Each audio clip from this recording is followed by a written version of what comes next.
Hi there, everybody. So by way of context, I will tell you that I'm recording this on Wednesday, about midday, January 23rd, 2025. And we are 3 days into the new presidency. And obviously, it's been kind of hard to ignore that there's a bit of a controversy swirling around the CEO of Tesla regarding some of his hand motions at the inauguration ball or rally, or I guess it wasn't a ball, it was the rally, and whether or not the movements he made were intentional toward a particular ideology or not. I don't want to get too much into the details of the terminology. You know what I'm talking about if you're an adult, and I'm just wary that the powers that be at YouTube may have some, I know that they have AI or whatever that goes through and kind of creates the closed captions, and I'm sure that it's looking for particular words and determining whether or not those words make a video ineligible for monetizing or things like that. So we're not going to get into some of the actual terms, but you know what I'm referring to. Obviously, I've been using Tesla Pittsburgh as a handle on other social media platforms, and I have a blog that I've had up for a while using that name. I don't know if I'll keep using that blog or not, since I don't really do much with the blog and it doesn't make any money.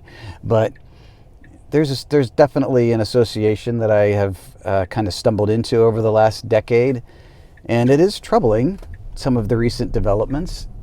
So I don't want to pretend like, I'm not paying attention to the other birdies in my flock, so to speak.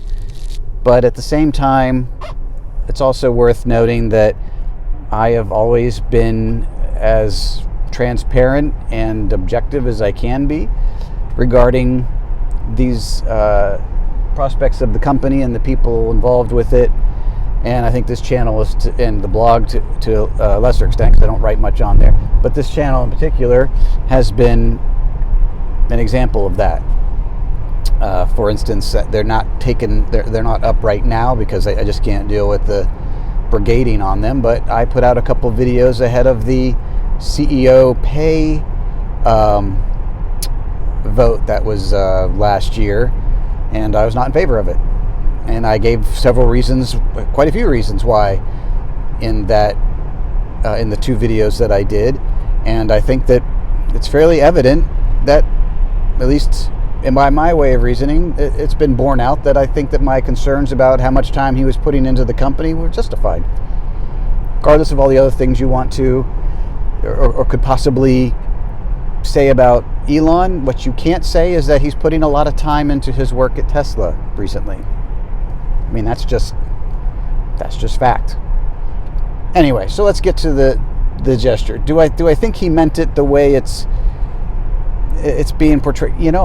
To that, you have to get into somebody else's head, and that speaks to intent. And I don't know. He's kind of a spaz, and I think it's a very odd thing to make that motion in that context multiple times.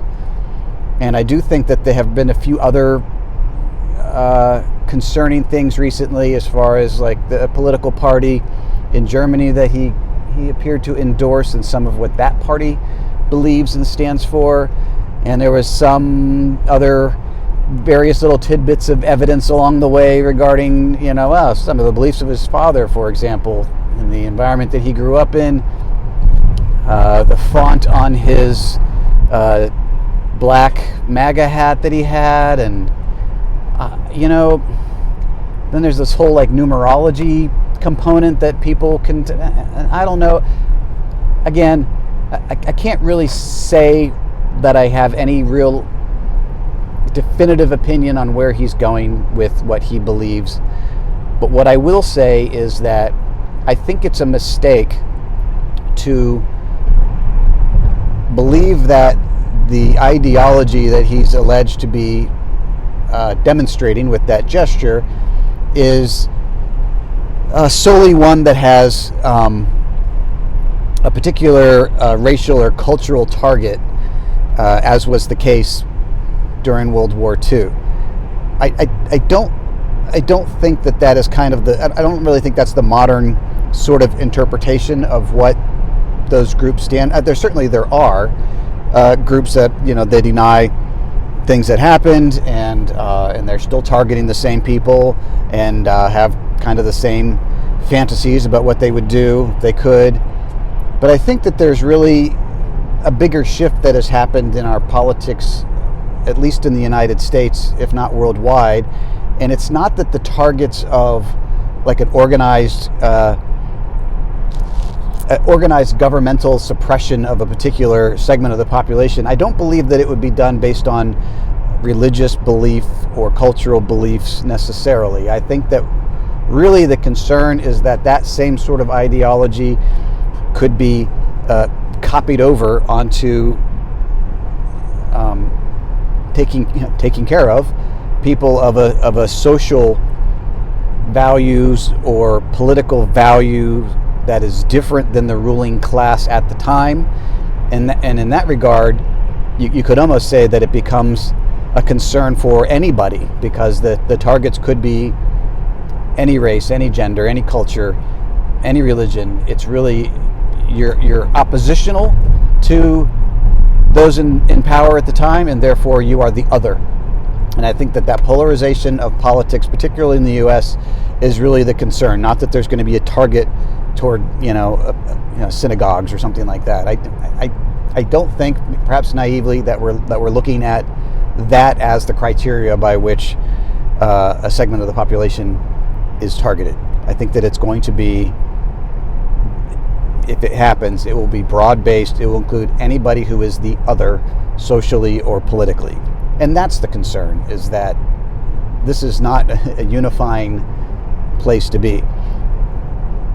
In that context, I absolutely think that Elon has demonstrated and openly said multiple times that he's not interested in big swaths of the population and in big swaths of segments of that population as far as what they believe and the policies that they want. And I don't think he's making any bones about that. And I think that is one of the things that was weighing heavily on me when we had the discussion about the CEO pay and the time leading up to that vote, that referendum. That's the word I was looking for earlier. Is that as the CEO, like as a private citizen, you can believe and say and do whatever you want. But as the CEO of a publicly traded company whose purpose, at least on some level, is to return value to the shareholders by way of increasing profits and sales, it's foolishness to deliberately target and antagonize large segments of your customer base or potential customer base. And I think that Elon has gotten to the point now where, power corrupts. Elon's a man. He's not magic. He's not a robot. Elon's a man. Power corrupts, and he's been corrupted by his own power. And this is the Elon as a billionaire. I can't imagine what happens if he's a trillionaire or something. My gosh. Nobody should have that kind of ego payoff to be a trillionaire. Anyway, so I believe that he has gotten to the point now where he just doesn't care about how polarizing his position is in the framework of the company, which is what I said was going to happen, and we only see the beginning of over a year ago, which is why I did not believe that he needed to be rewarded for being CEO when he was the one who was damaging the brand. And I think that damage is going to start compounding, but we shall see. We shall see. So that is where I think that there's no question that Elon's I think that's where his agenda is. I don't want to get into, again, using that terminology from the 1940s, but definitely I believe it goes toward a persecution of people based on their social or political leanings. And that is concerning, especially coming from the world's richest man. And so as to the gesture itself, well, could it have been accidental? I suppose it could be, and it's because he's a spaz. However, the outrage that came out, and the alarm, I should say, never mind outrage, just the alarm that came out afterward, I think would, for most people, result in a, whoa, I didn't mean that. I know it looked like that, but oh my gosh, I didn't mean that, right? And that is not the reaction that we got from Elon. So whether he intended it or not, it was perceived by many to be that. And if somebody had said that about me, I would be, like, oh, I did not mean that at all, right? And I think you probably would do too, as close as you could get to, oh, I'm sorry, that is not where I was going with that. And instead, we kind of got the opposite. So that's its own sort of revealing of something, and what that is I think still open to interpretation. But again, the alarm is that this is somebody who has a lot of economic power and now a lot of political power, and we should be paying very close attention to where it goes and how it's used. I will say that the equivocating of like, oh, everybody's done it, look, we have these photos to prove it, is missing the point that when you wave to a crowd from a raised platform, which is fairly common, that you end up, pushing your hand or putting your hand or your arm in kind of that position. I think that's pretty kind of a well duh. The issue is when it's on video, that is not the context in most of those other cases that are being used as stills. Whereas in the video of Elon, it's pretty apparent that he kind of matches some historical footage, shall we say, which is a big difference. All right, so what does that mean for Tesla overall? Well, it's going to suck. I mean, this is not how you build bridges and increase sales, and that's a major problem. And it was a problem a year ago. It was a problem a couple years ago. It's been a problem for a number of years now. And the shareholders keep giving them a blank check, quite literally. And the board is not going to do anything either, because they're all friends and cronies who, at this point, seem to have all bought into this seemingly radical change in his political philosophy. So we're not going to see board action. The shareholders had a chance to kind of go, time out, Elon, and they didn't take it. Not enough of us anyway. I tried, but I'm just one guy with a very small YouTube channel. And those of us who did say anything got shouted down, which is why I don't have the videos active anymore, because it's just not worth it to have them up there. And none of this is good for the company.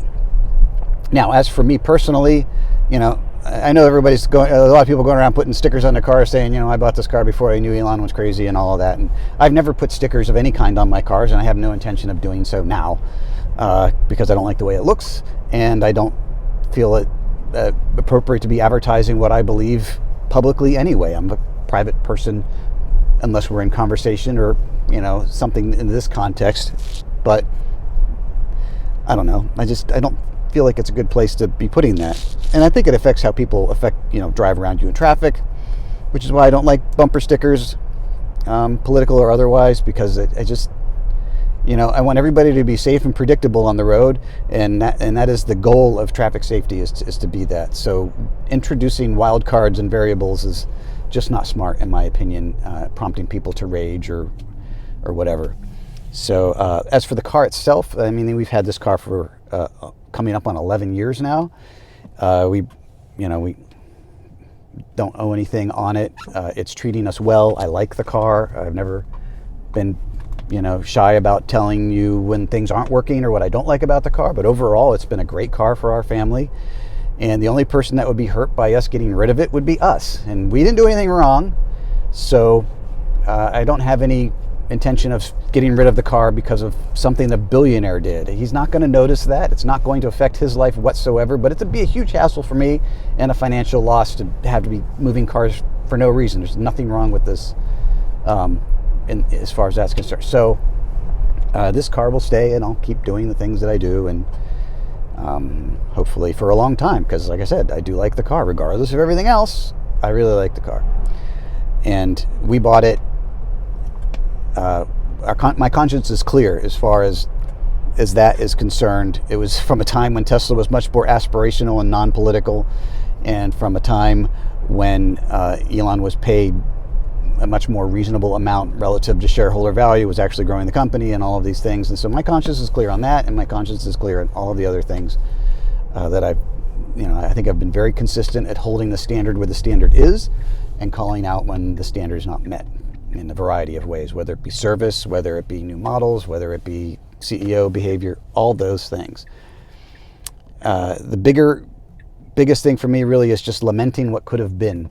I feel like the ambitions of Tesla back in 2014 when we bought this car, or go back even farther, 2012, which is what really was the car we bought. We just happened to buy the 2014 model of the original car. I mean, this was a company that was trying to make electric cars affordable ultimately and make them ubiquitous. And to some extent they have done that, but they have squandered an incredible amount of time and resources and goodwill in the process. And they've wasted an awful lot of time and resources and goodwill making things that I still contend are dumb. I don't get Cybertruck. They could have done something very different with that. Model X should not have been nearly as complicated as it is. It should have been to market a whole lot faster, which would have gotten Model 3 to market faster, which would have gotten Model Y to market faster, which would have done a lot of things to accelerate the transition to electric cars. Autopilot, full self-driving, certainly the marketing terms are problematic. Whether that was a fool's errand or not, I think the jury's still out on. It's not what I was interested in when I got the car, because obviously this one doesn't do any of that. But what could have been and what has become are two very different things, and I don't know. I don't see how it ends very well at this point.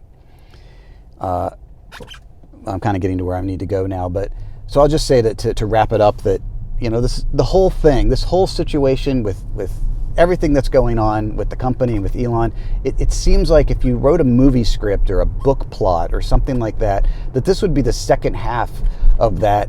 And when the reviews came out, they would say, they started out great and it was and in the end it just kind of fell apart. That everybody kind of lost the plot and forgot what they were doing and made a mess of it. And that, I think, pretty fairly describes what's going on with the company now, and certainly the customer base is taking notice of it. And I think that I just think that that's how it's really going to ultimately be remembered, is that they had everything. They had the world on a plate. They had everybody scrambling to make EVs. And just as they got the needle going, got the ball rolling, they screwed it up. And it's sort of like the Buffalo Bills in a Super Bowl. They had everything on their side, and then they blew it in the fourth quarter and ultimately lost the game. And I think that is where we're going to find this company pretty soon, because nobody's going to take Elon out of power, even though everything in the world says that he should be out of power at the company. And that's too bad. It's too bad that one man can affect the jobs and livelihood of so many, and who have worked very hard against all odds in many cases to make these good cars and good experience, and just the mandates from on top of foolishness all along the way. And now it's branching out to poison the brand and make it toxic for at least half the potential customer base. It's craziness, right? It's just craziness. Regardless of what that gesture meant, it's craziness. But especially because of what that gesture could mean. Sad. It's really sad.